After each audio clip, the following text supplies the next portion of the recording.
Hey guys, welcome back. The other day, I posted a video showing me playing with a little toy helicopter hung from some strings. And my plan was to make the propeller spin through use of a fan. But apparently the propeller on the model was a little stiffer than I expected, and it would not turn from... I mean, this fan, this Vornado fan, is something I used to sell way back when I worked at Macy's. And the way I used to demonstrate how strong it was I would point it up at ceiling fans in the display department. And it would make those suckers spin. And I couldn't make the little propeller on a toy helicopter spin. Obviously, a motorized propeller would be a great way to go, but I don't have that. So my second option was to go into Photoshop and blur the propeller out, which I did with some success. If you look at the back rotor in the follow-up video where we show the helicopter firing, the back rotor is blurred in Photoshop. I figured since aside from the propellers moving, the helicopter is fairly static, and we animated it through motion in post-production, that, you know, turning the propellers, using a still photo, a frame grab from that, would work just as well. What happened was, blurring the one sideways, you still wind up with these static pieces. I mean, I would need to figure out a way to put some black in there and make it look like it's turning. But then I realized, while I was watching back the other video, that in the forwards one, where I rested it on the table, that propeller spin worked. So another option would be to go back and film the sideways one on the table, but the table also presents those issues of the shadows and the highlights and everything else that comes with resting your helicopter on a solid surface. So what I did there, I went back to the footage of the forwards-facing helicopter and the turning propeller. And I'm going to use some terms here that if you don't edit in Adobe Premiere or you don't do digital editing in anything, you may not know where to find these things, but they're in your editing software or any of your prosumer editing software. I'm sure they're there. What I did was I cropped out the bottom of that helicopter. If you can't do it in your video software, you can try it in Photoshop or whatever version of photo editing you use. And just take out, you know, you could even block that off with a blue bar so that you can key it later. And just edit out, crop out the actual helicopter and leave just the rotor. And then I took the rotor and placed it, I had to angle it to match the angle on the chopper that we had flying, and I placed it where the now blurred rotors were on the helicopter from the original shot of the hanging strings. And then I just lined those two paths up manually as I showed the path flying across the background. So now what I had was three layers. I had my background layer of the cityscape. My next layer on top of that was the helicopter with the static rotor. And my layer on top of that was the spinning rotor. It was actually the helicopter with the spinning rotor with the helicopter cropped out. So then it's blue screen on top of blue screen on top of a background. And you just have to make those paths match. And I did something very similar in Onyx Origins, which I'll show you a clip of that, where I had robots on a spaceship. And I made these foam suits for the robots, as I do. And I thought they turned out pretty cool. They're very retro 50s with a big dome head and three-fingered hands and just a kind of barrel-y chest and shoulder pads. And when I tried to do the legs turned out just like they would have in the 50s. They were these terrible cylinder things that would bend because they're rubber. And they did not sell at all. They looked like rubber.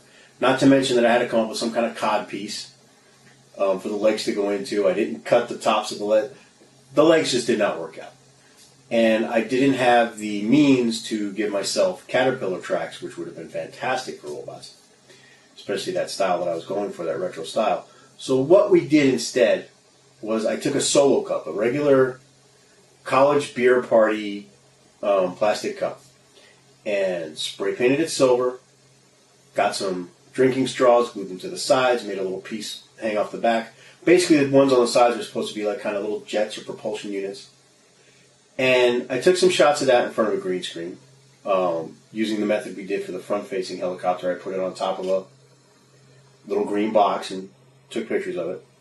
Then I flipped it over like we did with the other helicopter, hanging from the strings, did the flip.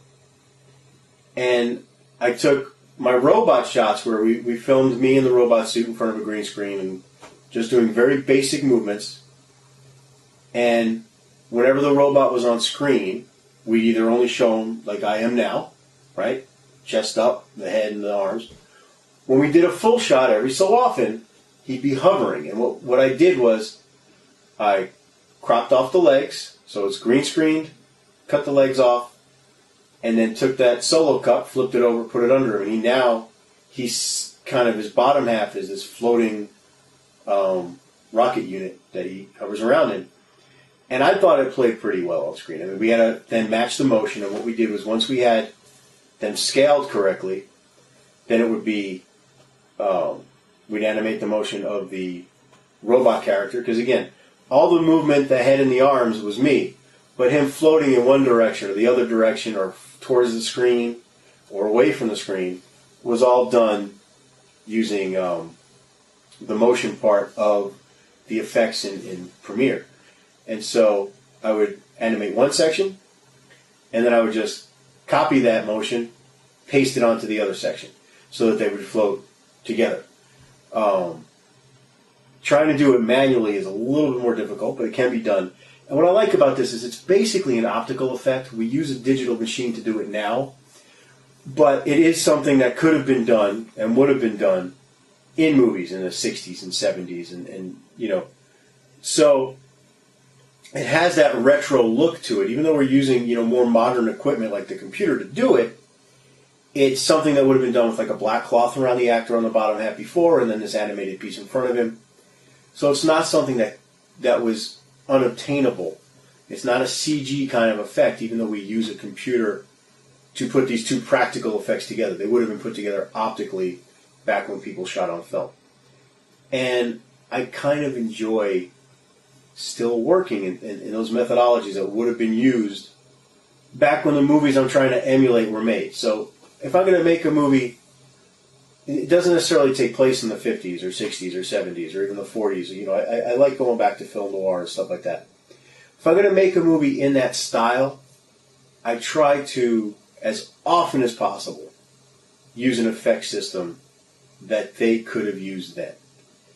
So even though I may not set the movie in the time period that I'm honoring with the type of movie we're shooting, I will still try to use techniques that are at least similar, if not the same, as what they would have used then. So, you know, a rubber monster, a rubber robot floating around may not have been what they would have done, but if they could have, if they decided to do that, this is how they would have done it. And one of the reasons they may not have is because optically it would have been a lot more expensive to do than it is now, using computers. Honestly, I do it because it's easier and less expensive than it would be to have paid somebody to actually make the proper legs for my robot suit, or to make me, I would have loved to have had a track, you know, Caterpillar tracks like B9.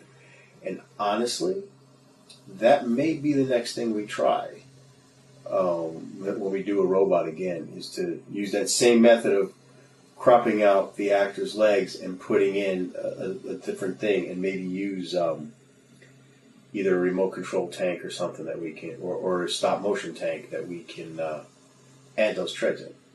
But so now I'm going to show you some footage from Onyx Origins, or I probably already have.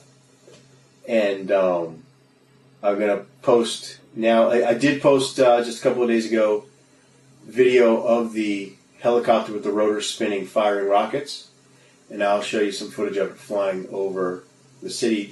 Basically the same shot we used in the very first video with the helicopter, but now with the photoshopped version with the blurred rear rotor and the spinning top rotor.